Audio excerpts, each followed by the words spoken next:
Good evening.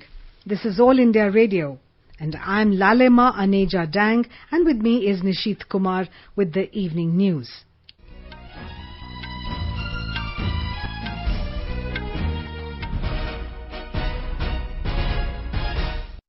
Prime Minister Narendra Modi says government will bring online platform for street vendors for digital business transactions. External Affairs Minister Dr. S. Jaishankar holds bilateral meetings with his Tajikistan and Kyrgyzstan counterparts in Moscow. Rafale aircraft to be inducted in Indian Air Force at Ambala tomorrow.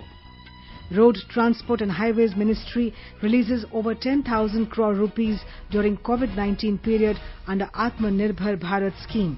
And India scales a new high of nearly 75,000 recoveries in a single day. COVID-19 recovery rate reaches 77.77%. Prime Minister Narendra Modi today held Swanidhi Samvad with street vendors from Madhya Pradesh through video conferencing. The PM Street Vendors Atmanirbhar Nidhi PM Swanidhi scheme was launched on the 1st of June this year to help poor street vendors impacted by COVID-19 resume livelihood activities. Speaking on the occasion, the Prime Minister appreciated the efforts of Madhya Pradesh government for identifying more than 4.5 lakh street vendors and completing the process to give loans to over 1 lakh vendors within 2 months, notwithstanding the effect of the pandemic. Out of the 4.5 lakh street vendors registered in Madhya Pradesh, acceptance has been granted to around 1.4 lakh street vendors of amount worth 140 crore rupees. The Prime Minister said that the government will bring about online platform so that all the street vendors can conduct their business transactions digitally. He said the trend of digital transactions in the country has been increasing rapidly during the last 3 to 4 years. Mr. Modi said, in the times of Corona, customers are resorting to more digital transactions rather than cash. He urged the street vendors to also adapt to transacting digitally. मैं अपने रेहड़ी पटरी वाले साथियों से appeal करता हूं कि वो अपना ज्यादा से ज्यादा लेन-देन डिजिटल करें और पूरी दुनिया के सामने एक नया उदाहरण प्रस्तुत करें। हमारे जो खाने पीने का व्यवसाय करने वाले साथी हैं, जिसको हम स्ट्रीट फूड वेंडर भी कहते हैं, उनको ऑनलाइन प्लेटफॉर्म देने की भी योजना बनाई गई है। यानी बड़े बड़े रेस्टोरेंट की तरह ही रेहड़ी ठेले वाले भी अपने ग्राहकों को ऑनलाइन डिलीवरी कर पाएंगे।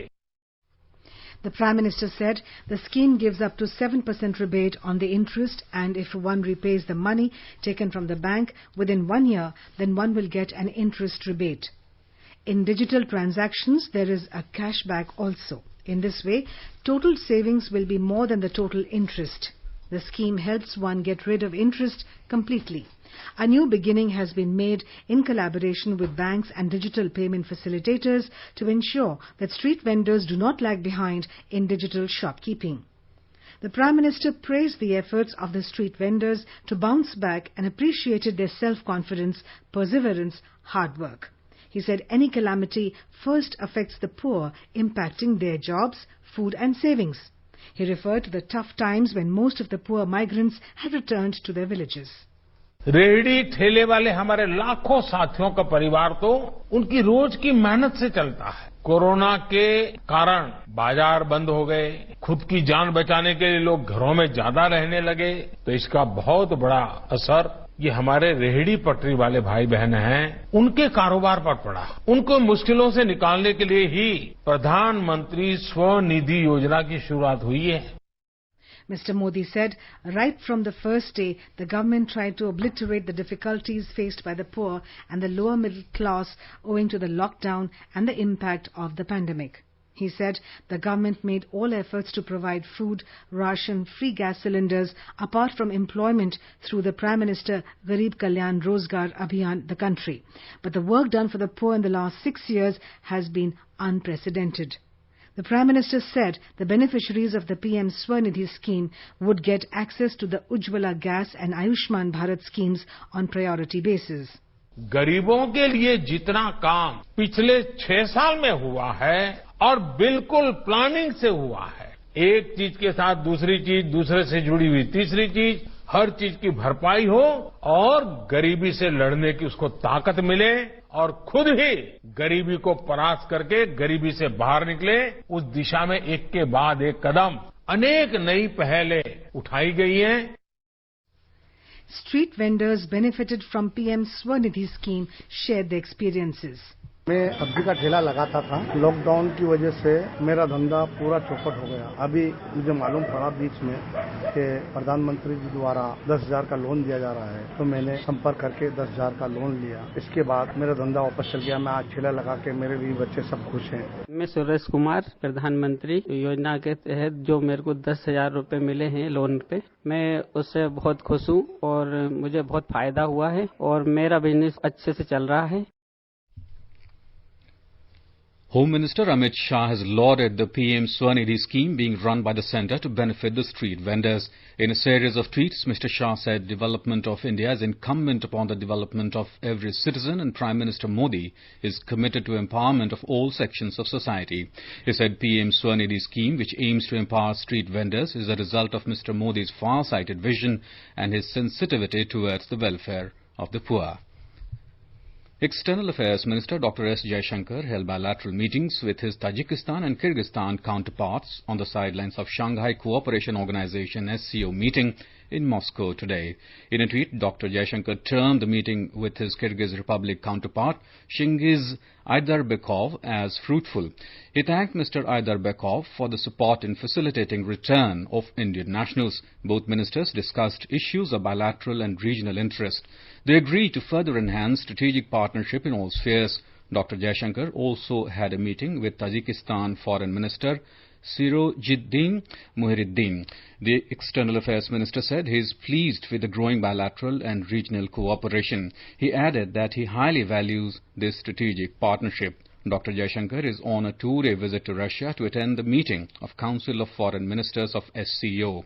During his visit, the External Affairs Minister will be holding bilateral dialogues with different member countries of the SCO, including Russia. The Chinese Foreign Ministry, during a press conference in Beijing, said that the foreign ministers of India, Russia and China will have a luncheon meeting in Moscow on the sidelines of SCO meeting.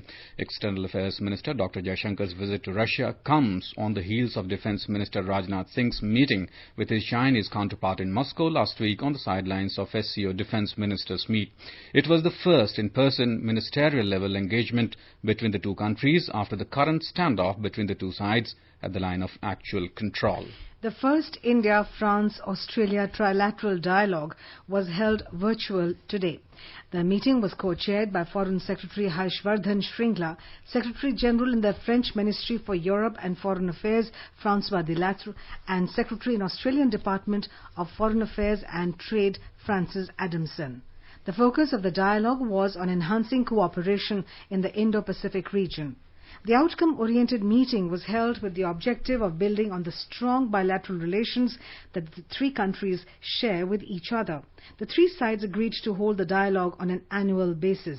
During the dialogue, the three sides discussed economic and geostrategic challenges and cooperation in the Indo-Pacific, particularly in the context of the COVID-19 pandemic and domestic responses to it.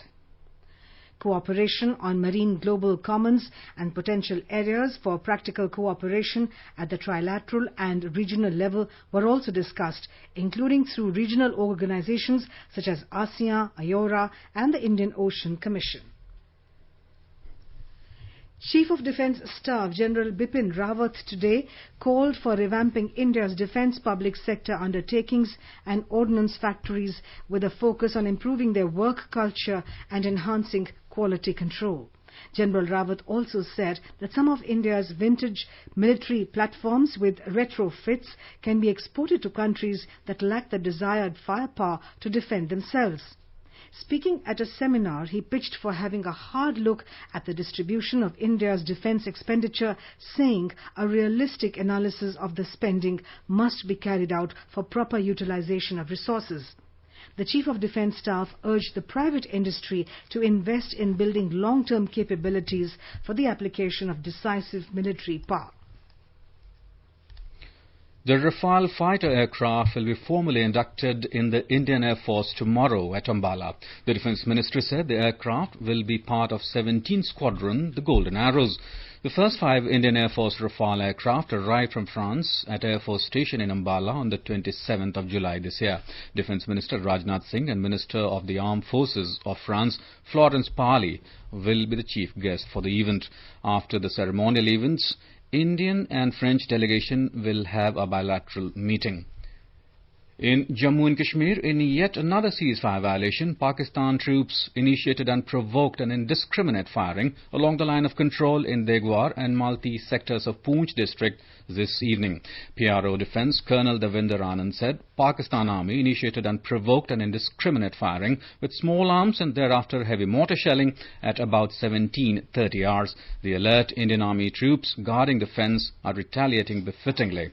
The exchange of fire continued till reports last came in. There are no reports of damage to any property and loss of any life from the Indian side. More details are awaited. Road Transport and Highways Ministry has released over 10,000 crore rupees during the COVID-19 period under Atmanirbhar Bharat scheme.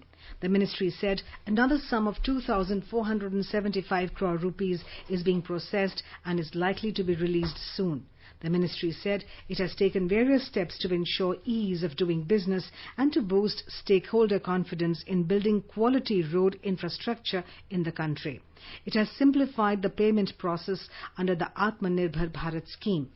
Contractors' payments are being made every month instead of milestone achievement basis. The ministry said this has proved extremely beneficial towards timely completion of national highway projects in the country. It has also extended a number of relief packages for its contractors and concessionaires owing to COVID-19 scenario. Minister for Micro, Small and Medium Enterprises Nitin Gadkari has said that government aims to enhance MSME contribution to GDP from about 30% to 50% and in exports from 49% to 60%. Speaking at a virtual meet organized to launch Atmanirbhar Bharat Arise Atal New India Challenge by Niti Aayog today, Mr. Gadkari said the government is aiming to create 5 crore additional jobs in the MSME sector, which presently employs about 11 crore people. He applauded the Atmanirbhar Bharat Arise Atal New India Challenge initiative of Niti Aayog and called for using technology in finding solutions to the problems being faced in different areas, ensuring value addition. The minister cited the issue of excess rice which can be utilized for producing ethanol, thereby addressing the problem of storage on the one hand and providing green fuel to the country as import replacement on the other. He said risk-taking ability in innovations or finding new solutions need to be promoted and those making bona fide mistakes in the process need to be protected.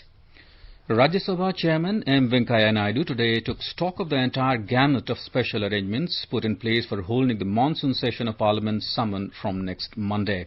A mock session of the House was conducted with him in the chair and the chamber and the 4 galleries of the House occupied by the staff of the Secretariat as per the seating arrangements already earmarked, keeping in view the social distancing norms. Staff members were also made to sit in and participate from the chamber of the Lok Sabha, which becomes a part of the House for the entire session. Every aspect of transmission of audio and video signals from one chamber of the House to the other was thoroughly checked. Interpretation signals were also found to be working well. Mr. Naidu advised the senior officials of the Secretariat to ensure that all the guidelines issued by the Ministries of Home and Health have to be followed very scrupulously. You are listening to the evening news on All India Radio. A reminder of the headlines before we move on. Prime Minister Narendra Modi says government will bring online platform for street vendors for digital business transactions. External Affairs Minister Dr. S. Jaishankar holds bilateral meetings with his Tajikistan and Kyrgyzstan counterparts in Moscow. Rafale aircraft to be inducted in the Indian Air Force at Ambala tomorrow. Road Transport and Highways Ministry released over 10,000 crore rupees during COVID-19 period under the Atmanirbhar Bharat scheme, and India scales a new high of nearly 75,000 recoveries in a single day.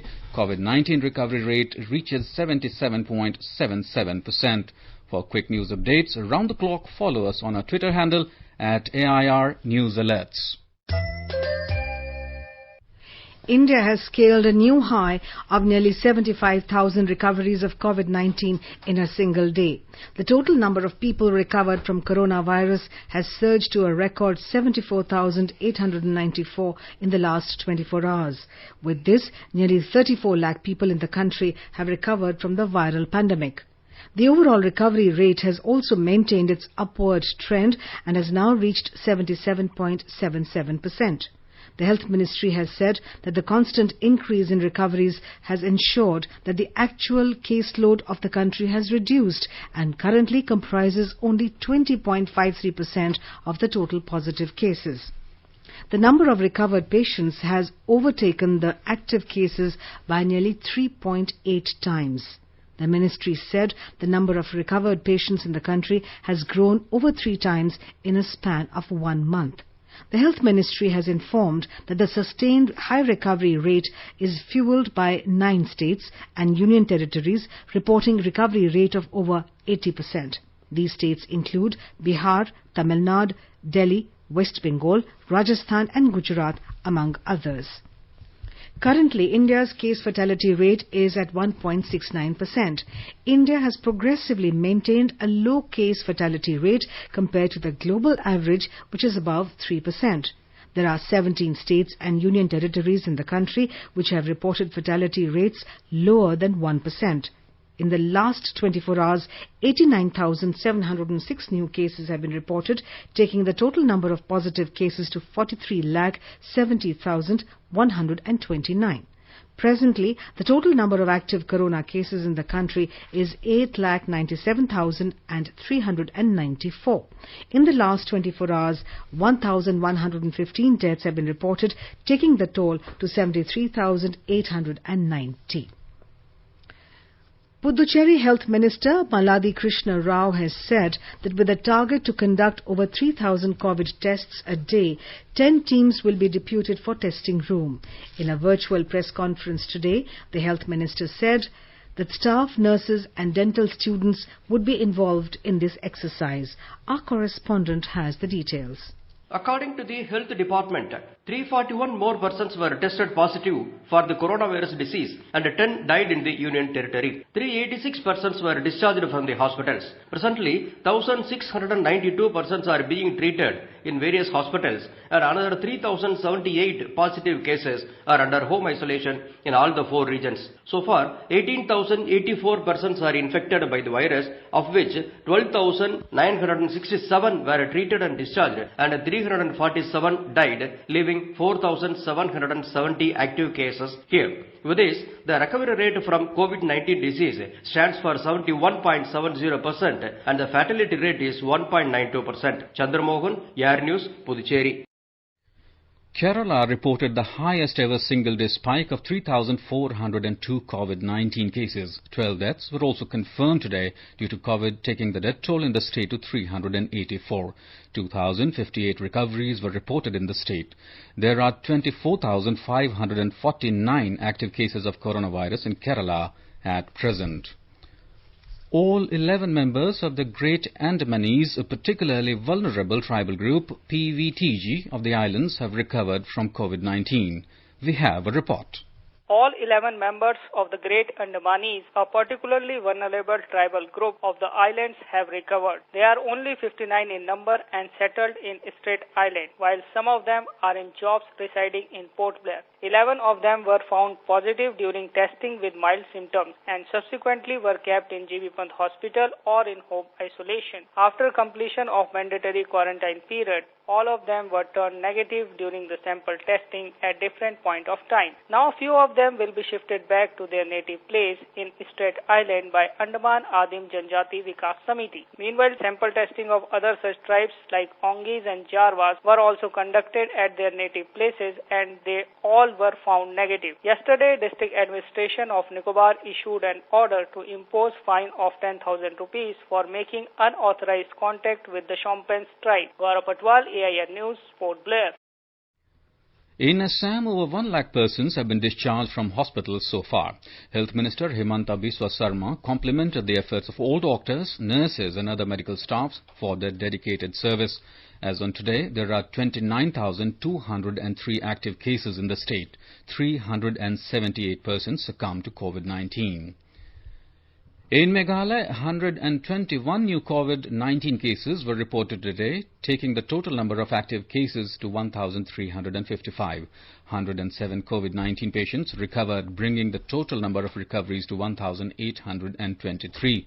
2 COVID-19 patients also died today, taking the death toll to 19 in the state. So far, Meghalaya has detected 3,197 COVID-19 cases, out of which 1,355 are active and 1,823 are recovered. In Manipur, total fatality due to COVID-19 has risen to 40. 160 people, including 25 personnel from the Central Armed Police Force, detected positive of COVID-19 in the past 24 hours in the state, while 64 persons have been discharged. So far, Manipur has recorded total positive cases of 7,362, out of which 5,548 were fully recovered and discharged from different COVID care centers. The recovery rate in the state stands at 75.35%. Prime Minister Narendra Modi will digitally launch the Pradhan Mantri Matsya Sampada Yojana PMMSY tomorrow. He will also launch E-Gopala app, a comprehensive breed improvement marketplace and information portal for direct use of farmers. On the occasion, several other initiatives in the fisheries and animal husbandry sectors in Bihar will also be launched by the Prime Minister. The Pradhan Mantri Matsya Sampada Yojana is a flagship scheme for focused and sustainable development of fisheries sector in the country, with an estimated investment of over 20,000 crore rupees. This is the highest ever investment in the fisheries sector. The Prime Minister will also announce the establishment of Fish Brood Bank at Sitamarhi and Aquatic Disease Referral Laboratory at Kishanganj in Bihar, for which assistance has been provided under PMMSY. Education Minister Ramesh Pokhriyal Nishank today conferred CBSE Teachers Award on 38 teachers and principals of CBSE affiliated schools during an online ceremony in New Delhi. These awards were presented for the year 2019-20 in honor of the teachers and principals for their valuable contribution towards improving school education, innovation and dedication. Speaking on the occasion, Mr. Pokhriyal said the teachers lay the basic foundation of education. The minister highlighted that in the new Education Policy 2020, teachers have been placed right at the center of the education system. The Income Tax Department today said it has issued refunds of over 1.01 lakh crore rupees to 27.55 lakh taxpayers between April 1st and September 8th. This includes personal income tax refunds amounting to 30,768 crore rupees issued to 25.83 lakh taxpayers and corporate tax refunds amounting to 70,540 crore rupees issued to over 1.71 lakh taxpayers during this period. The government has emphasized on providing tax-related services to taxpayers without any hassles during the COVID-19 pandemic. Labour and Employment Minister Santosh Kumar Gangwar today chaired the 227th meeting of the Central Board of Trustees of Employees Provident Fund. In view of exceptional circumstances arising out of COVID-19, the Central Board has recommended the same interest rate at 8.50% to the central government. It would comprise of 8.15% from debt income and balance 0.35% capital gain from the sale of exchange-traded funds, ETFs, subject to the redemption by 31st December this year. It further recommended to account such capital gains in the income of the financial year 2019-20 as being an exceptional case. The Central Board accorded approval for an amendment to the Employees Deposit-Linked Insurance Scheme 1976 to enhance the maximum assurance benefit to 7 lakh rupees from the present maximum assurance benefit of 6 lakh rupees. The amendment will provide additional succor to families and dependents of members of the scheme in case of their unfortunate death while in service. Uttar Pradesh jumped 10 places to occupy the second spot in the country in ease of doing business, according to the recently released annual ranking. On the line of the ranking system of the central government, UP government has also started ranking of the districts of state to improve the spirit of competition and help in ease of doing business at the ground level. In an exclusive interview with AIR News, Alok Kumar, Additional Chief Secretary, Infrastructure and Industrial Development, said this ranking is being released every month and the results are quite encouraging. Here's more from our correspondent. In the recent released ranking by the state government regarding ease of doing business, Unnao district has been ranked first among A category districts, and in the B category, Kaushambi secured first place. It shows that the spirit of ease of doing business is reaching to the relatively less industrialized districts of the state also. Alok Kumar, Additional Chief Secretary, Infrastructure and Industrial Development, said, जिस प्रकार भारत सरकार ने states की ranking शुरू की है, तो states में एक प्रतिस्पर्धा की भावना, एक हमारा काम अच्छा होना चाहिए। हमने उसी प्रकार से प्रदेश के जिलों में प्रतिस्पर्धा उत्पन्न करने के लिए एक व्यवस्था शुरू की है। इसका शासनादेश मई 2020 में जारी हुआ था और हम लोग रैंकिंग हर महीने निकालते हैं। Alok Kumar said that this ranking system will further improve the ease of doing business scenario in the state. Sushil Chandra Tiwari, AIR News, Lucknow. The third Rashtriya Poshan Mah is being celebrated this month to promote nutrition among women and children. Karnataka Health Department Deputy Director Rajini Nageshwarao spoke to AIR on the implementation of this flagship program in the state. She informed that Union Health and Family Welfare Ministry has given them 3 important tasks under the Poshan Mah, namely identification of malnourished children, their treatment, secondly, promotion of breastfeeding and psychological counseling on nutrition aspect, and thirdly, encourage kitchen gardening to produce healthy vegetables. Towards Poshan Abhiyan, the goal was to reduce the percentage of anemia by 3% and malnutrition by 2%, which is a huge task. And this Poshan Abhiyan of September has come handy to us. In Jammu and Kashmir, Integrated Child Development Services (ICDS) today launched Poshan Mah at Jammu for holistic nourishment of children with severe acute malnutrition. The event was formally inaugurated by Mission Director ICDS Neetu Gupta with conduct of an orientation program in Panchayat Bhavan, Railhead, Jammu. During the whole month, special awareness campaigns for promotion of optimal breastfeeding would be organized. Besides, in convergence with ICDS, RDD, Health and Education Department, Poshan Panchayats and the digital mode would be held wherever feasible. Now, let us take a look at the weather forecast for tomorrow. The national capital Delhi will have strong surface winds during daytime. It will have a minimum temperature of 27 degrees Celsius and maximum of 35 degrees. In Mumbai, there will be generally cloudy sky with light rain. The minimum temperature will be 27 degrees Celsius and the maximum will be around 34 degrees. Chennai will have generally cloudy sky with light rain. The temperature will hover between 25 and 33 degrees Celsius.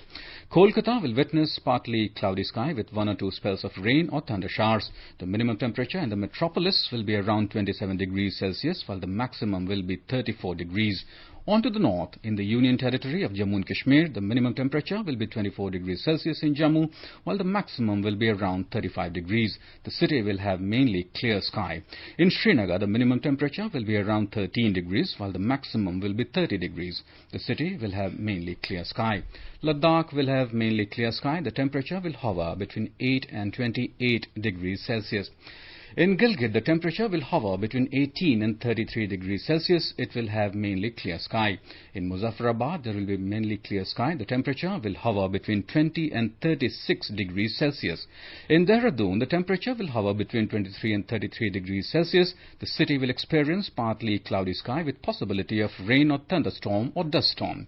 In Chandigarh, there will be partly cloudy sky. The minimum temperature will be 25 degrees Celsius and the maximum will be around 35 degrees. In Hyderabad, the minimum temperature will be 24 degrees Celsius while the maximum will be around 35 degrees. The city will have generally cloudy sky with 1 or 2 spells of rain or thunder showers. The minimum and maximum temperatures in Ahmedabad will be around 25 and 36 degrees. The city will have partly cloudy sky. And now, before we close, the headlines once again. Prime Minister Narendra Modi says government will bring online platform for street vendors for digital business transactions. External Affairs Minister Dr. S. Jaishankar holds bilateral meetings with his Tajikistan and Kyrgyzstan counterparts in Moscow. Rafale aircraft to be inducted in Indian Air Force at Ambala tomorrow. Road Transport and Highways Ministry releases over 10,000 crore rupees during COVID-19 period under Atmanirbhar Bharat scheme.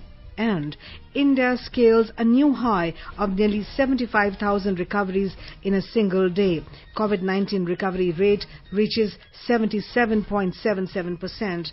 And with that, we end the evening news. Good night.